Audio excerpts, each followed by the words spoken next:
میدان احد، آپ سب کو معلوم ہے میدان احد میں جناب نبی کریم صلی اللہ علیہ وسلم نے صحابہ کو بلایا. بولو میدان احد میں جناب نبی کریم صلی اللہ علیہ وسلم نے صحابہ کو بلایا. اور اللہ تبارک و تعالیٰ نے بھی اعلان فرمایا کہ میرے بندو میرے نبی بلا رہے ہیں، احد میدان میں چلے جاؤ. اور اللہ تعالیٰ نے فرمایا میری قسم جو احد میدان میں جائے گا آج میں اسے معاف کر دوں گا. اللہ فرماتے جو احد میدان میں جائے گا معاف کروں گا، اسے وہ جنت عطا کروں گا جس جنت کی چوڑائی آسمان اور زمین کے برابر ہوگی. بھائی ہوا کہ نہیں اعلان؟ ارے بولو نا، ہمارے نبی پاک صلی اللہ علیہ وسلم نے اعلان کیا، صحابہ کو میدان احد میں جمع کیا. اللہ تبارک و تعالیٰ نے اعلان فرمایا اور اپنے بندوں کو میدان احد میں، بولو میدان احد میں اللہ رب العالمین نے فرمایا سابقوا الى مغفرۃ من ربکم وجنۃ عرضها كعرض السماء والارض. اللہ تبارک و تعالیٰ نے فرمایا میرے بندو احد میدان میں آ جاؤ، اللہ تمہیں معاف بھی کرے گا، اللہ تمہیں جنت عطا کرے گا جس کی چوڑائی آسمان اور زمین کے برابر ہوگی. میرے احمد آباد کے بھائیوں کہو صحابہ جمع ہو گئے. صحابہ خیر مجھے اس وقت کچھ نہیں بتانا، صحابہ جمع ہو گئے، لیکن ایک بات بتاؤں، ایک صحابی جن کا نام ہے حضرت مالک. بھائی ساتھ میں کہو کیا نام ہے؟ حضرت. ہاں بھائی سب توجہ ادھر رکھے، آنے جانے والے آتے جاتے رہیں گے، لیکن یہ بہت پیارا واقعہ میں صرف بتانا چاہتا ہوں. کرنے دھرنے والا کون؟ ہاں سنا. ایک صحابی جن کا نام ہے حضرت مالک، یہ میدان احد میں شہید ہو گئے. کہو انا للہ. اور 24-25 سال کے جوان، ارے 24-25 سال کے جوان کون؟ حضرت. نام یاد رکھو بھائی، ساتھ میں کہو حضرت مالک رضی اللہ تعالیٰ عنہ. 24-25 سال کے جوان میدان احد میں شہید ہو گئے. ارے شہید ہو گئے. اللہ کے رسول پاک صلی اللہ علیہ وسلم نے اپنے ہاتھوں سے ان کو کفن پہنایا. اللہ کے رسول پاک صلی اللہ علیہ وسلم نے اپنے ہاتھوں سے ان کو دفن کیا. اللہ کے رسول پاک صلی اللہ علیہ وسلم نے ان کے جنازے کی نماز پڑھائی. جن کے حضرت شہید ہو گئے. بھائی ساتھ میں کہو حضرت مالک.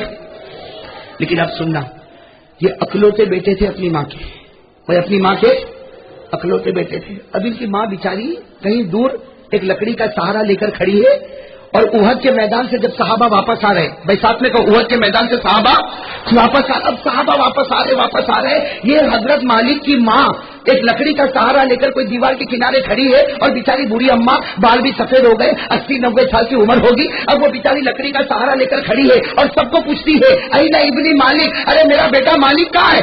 اینا ابنی مالک، ارے میرا بیٹا مالک کہاں؟ اور بیچاری روتے روتے کہتی میرا ایک ہی تو بیٹا ہے، بیچارا 24-25 سال کا جوان اکلوتا بیٹا ہے. ارے وہ کھانا بھی مجھ کو کھلاتا ہے، وہ پانی بھی بھر کے لا کے مجھ کو پلاتا ہے. ارے وہ میرا کتنا خیال کرتا ہے، وہ رات کو میرا بستر بچھاتا. اب ہر آنے والے کو وہ بوڑھی اماں، ارے ماں تو ماں ہی ہوتی ہے نا بھائی، ماں سے بڑھ کر کوئی ممتا کرنے والی ہوگی.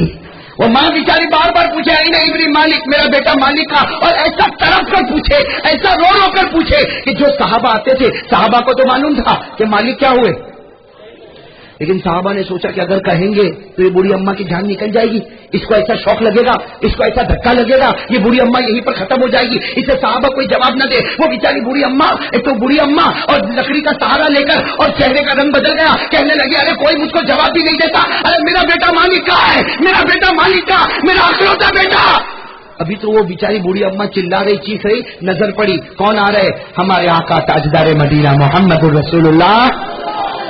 بس وہ بوڑھی اماں نے دیکھا کہ اللہ کے رسول آ رہے ہیں تو سمجھ گئی ان کو تو پتہ ہی ہوگا میرے بیٹے کا کیا ہوا. اب وہ بوڑھی اماں لکڑی کا سہارا لے کر پورے مجمع کو ادھر ادھر کرتے ہوئے سیدھی اللہ کے رسول پاک صلی اللہ علیہ وسلم کے پاس آئی. اور بوڑھی اماں زار و قطار رو رہی ہے، اس کا دوپٹہ بھی آنسو سے بھرا ہوا. اور وہ بوڑھی اماں کیا کہتی؟ اے اللہ کے رسول، اے اللہ کے رسول، اے ابن مالک، میرا بیٹا مالک کہاں ہے؟ میں نے اپنے بیٹے کو بہت محبت پیار سے بڑا کیا، میں بوڑھی ہوں، وہ بیٹا میرا خیال رکھتا، میں گھر میں اکیلی ہوں، میرا گھر میں کوئی نہیں. اللہ کے رسول آپ بتاؤ میرے بیٹے مالک کا.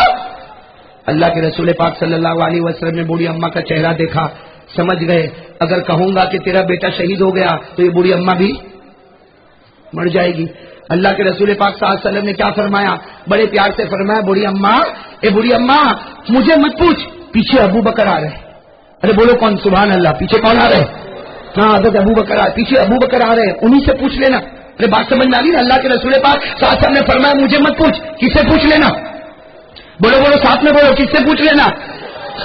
اور یہ کیا کر اللہ کے رسول پاک صلی اللہ علیہ وسلم آگے بڑھے, صحابہ کرام کی پوری جماعت آگے بڑھ گئی. اب پیچھے سے آ رہے, کون آ رہے؟ حضرت ابو بکر صدیق رضی اللہ تعالیٰ عنہ پیچھے آ رہے, اور وہ بوڑھی اماں لکڑی کا سہارا لے کر دیوار کا ٹیک لگا کر کھڑی ہے, آنکھوں میں آنسو ہے, اور بوڑھی اماں کی زبان پر ابھی بھی ایک ہی بات ہے, میرا بیٹا, ارے میرا بیٹا, ارے ماں ماں ہوتی ہے, ماں کی زبان سے نکلتا میرا بیٹا میرا بیٹا. اب بوڑھی اماں کی نظر پڑی کہ حضرت ابو بکر آ رہے, او بوڑھی اماں دوڑتے دوڑتے دوڑتے لکڑی کا سہارا لے کر بیچاری لڑکھڑاتی ہوئی حضرت ابو بکر کے پاس آئی, اور آ کر پوچھتی آئی نہیں ابن مالک, اے ابو بکر تم بتا دو میرا بیٹا کہاں ہے؟ کتنے سارے لوگ آ گئے, میرا بیٹا تو آتا ہی نہیں. اے نہیں ابن مالک, میرا بیٹا مالک کا. اب آپ کو تو معلوم ہے حضرت ابو بکر بہت نرم دل والے. حضرت ابو بکر رضی اللہ تعالیٰ عنہ نے کیا جواب دیا؟ اے اماں مجھے مت پوچھ, اللہ کے رسول سے پوچھ لے. کن سے پوچھ لے؟ کہا اللہ کے رسول آگے گئے ان سے پوچھ لے.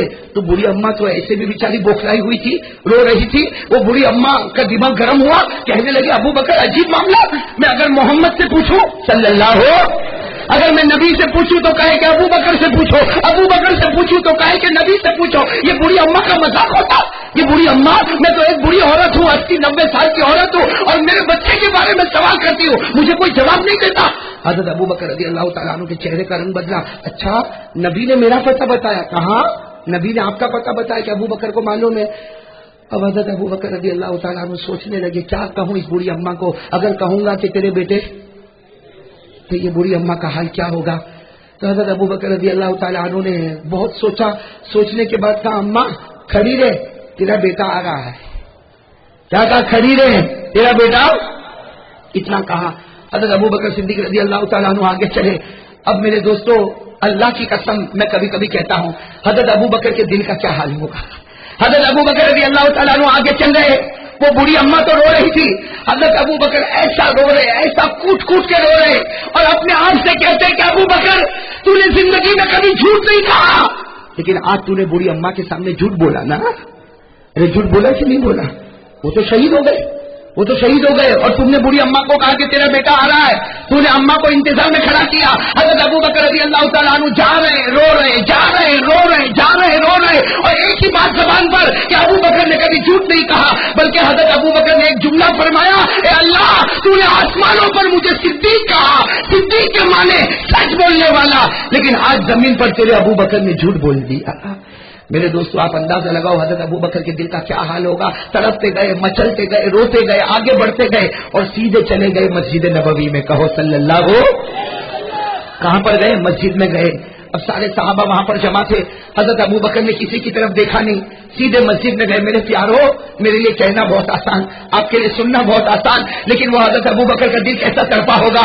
اللہ جن کو آسمان پر صدیق کہتا ہوگا, وہ ابو بکر جنہوں نے کبھی جھوٹ نہیں بولا, وہ ابو بکر جنہوں نے کبھی کسی کو دھوکہ نہیں دیا, وہ ابو بکر جس نے کبھی خیانت نہیں کی, وہ ابو بکر مسجد نبوی میں ہے, کونے میں ہے, اور اپنا سر زمین پر رکھ کے روئے جا رہے, روئے جا رہے. اس سجدے میں حضرت ابو بکر سجدے میں رو رہے, چہرہ مبارک آنسو سے بھر گیا, داڑھی مبارک آنسو سے بھر گئی, زمین آنسو سے بھر گئی, اور حضرت ابو بکر ایک ہی بات کہہ رہے, اللہ, اے اللہ ابو بکر کی لاج رکھ لے, اللہ ابو بکر کی لاج رکھ لے. ابو بکر نے کبھی جھوٹ نہیں کہا, اللہ تو نے مجھے صدیق کہا. وہ تو ماں کا حال ایسا تھا کہ جھوٹ کے سوا میرے پاس کوئی چارہ نہیں. ابھی حضرت ابو بکر سجدے میں, ساتھ میں کہو حضرت ابو بکر صدیق رضی اللہ تعالیٰ عنہ سجدے میں. اچانک ایک آواز آئی, حضرت ابو بکر صدیق رضی اللہ تعالیٰ عنہ سجدے میں رو رہے, زاروں قطار رو رہے, آپ کی آنکھیں آنسو سے بھری ہوئی, آپ کا چہرہ آنسو سے بھرا ہوا, آپ کی داڑھی مبارک آنسو سے بھری ہوئی, آپ کا سینہ مبارک آنسو سے بھرا ہوا, وہ زمین آنسو سے بھری ہوئی. حضرت ابو بکر زاروں قطار روئے جا رہے, روئے جا رہے. اچانک حضرت ابو بکر نے آواز سنی. حضرت ابو بکر رضی اللہ تعالیٰ عنہ نے اپنا سر مبارک سجدے سے اٹھایا, آنکھوں کو صاف کیا, اور دیکھا کہ بہت آواز آ رہی. حضرت ابو بکر رضی اللہ تعالیٰ عنہ دوڑے دوڑے مسجد نبوی کے باہر آئے, اور پوچھا کہ کیا ہوا, تم لوگ آواز کیوں لگا رہے ہو, کیا ہوا؟ سارے مجمع نے کہا دیکھو ابو بکر دیکھو. حضرت ابو بکر فرماتے اللہ کی قسم میں نے دیکھا, وہ بوڑھی اماں اپنے بیٹے کا ہاتھ پکڑ کے آ رہی ہے. نعرہ تکبیر, نعرہ تکبیر. وہ بوڑھی اماں اپنے بیٹے کا ہاتھ پکڑ کے آ رہی ہے. میرے دوستوں میں کبھی کبھی کہتا ہوں اگر اس جگہ پر میں ہوتا یا آپ ہوتے تو فوراً کہتا وہ تو میری دعا سے ہوا ہے. حضرت ابو بکر صدیق رضی اللہ تعالیٰ عنہ نے ایسا فرمایا, ارے وہ ایسا فرمایا, حضرت ابو بکر رضی اللہ تعالیٰ عنہ دیکھ رہے. میرے دوستوں سنو, بڑی پیاری بات ہے. حضرت ابو بکر صدیق رضی اللہ تعالیٰ عنہ فرماتے میں جب مسجد کے باہر آیا میں نے شور اور ہنگامہ دیکھا. حضرت ابو بکر فرماتے میں نے پوچھا کیا ہوا؟ سارے لوگوں نے بتایا کہ ابو بکر سامنے دیکھو. حضرت ابو بکر صدیق فرماتے میرے پیدا کرنے والے کی قسم میں نے دیکھا کہ بوڑھی اماں بھی آ رہی اور بوڑھی اماں کا ہاتھ اپنے اکلوتے بیٹے مالک کے ہاتھ میں ہے. بیٹے کا نام کیا؟ حضرت مالک کا ہاتھ ماں کے ہاتھ میں, ماں کا ہاتھ بیٹے کے ہاتھ میں. حضرت ابو بکر فرماتے یہ منظر دیکھ کر میں نے کیا کیا؟ حضرت ابو بکر واپس مسجد میں. بولو کہاں پر آ گئے واپس؟ سب بولو کہاں پر آئے؟ اور جہاں پہلے سجدہ کیا تھا وہیں سجدے میں, سننا بہت پتے کی بات ہے, جہاں سجدہ کیا تھا وہیں سجدے میں آئے. اور پہلے روئے تھے اب اور رونے لگے اور رو کر کہنے لگے اللہ مجھے یہ تو معلوم تھا کہ تو ابو بکر کی لاج رکھے گا. اے اللہ مجھے یہ معلوم تھا کہ تو ابو بکر کی لاج رکھے گا, لیکن اللہ میرے پروردگار مجھے یہ نہیں معلوم تھا کہ ابو بکر کی ایسی لاج رکھے گا کہ مردے کو بھی زندہ کر دے گا. حضرت ابو بکر فرماتے مجھے یقین تھا کہ اللہ میری دعا قبول کرے گا. یہ سننا میرے احمد آباد کے بھائیوں, میں پھر دوہراتا ہوں. حضرت ابو بکر فرماتے مجھے یقین تھا اللہ میری دعا سنے گا, میری لاج رکھے گا, لیکن مجھے یہ نہیں معلوم تھا کہ ابو بکر کا مقام اتنا اونچا ہوگا کہ اللہ مردے کو بھی. ابھی تو حضرت ابو بکر یہ سجدے میں رو رہے ہیں. بولو سجدے میں غیب سے آواز آئی. ساتھ میں کہو غیب سے آواز کس کی ہوگی؟ ارے بولو ساتھ میں بولو احمد آباد کے بھائیوں کس کی آواز ہوگی؟ اللہ رب العالمین کی آواز آئی. کہو سبحان اللہ. ارے سب کہو نا سبحان اللہ. اللہ رب العالمین کی آواز آئی ابو بکر اپنا سر تو اٹھاؤ. سجدے میں رو رہے تھے نا. اللہ رب العالمین کی آواز آئی ابو بکر اپنا سر تو اٹھاؤ. حضرت ابو بکر سمجھ گئے بھی آواز اللہ کی ہے. اپنے سر کو اٹھایا اور آسمان کی طرف دیکھ کر رونے لگے. اللہ آج تو تو نے میری لاج رکھ لی, ایک تو نے مردے کو بھی زندہ کر دیا. اللہ کی طرف سے آواز آئی ابو بکر تو نہیں, قیامت تک میرا کوئی بھی بندہ اسی طرح روتا رہے گا. میں وہ خدا ہوں جو ناممکن کو ممکن بناتا رہوں گا. نعرہ تکبیر.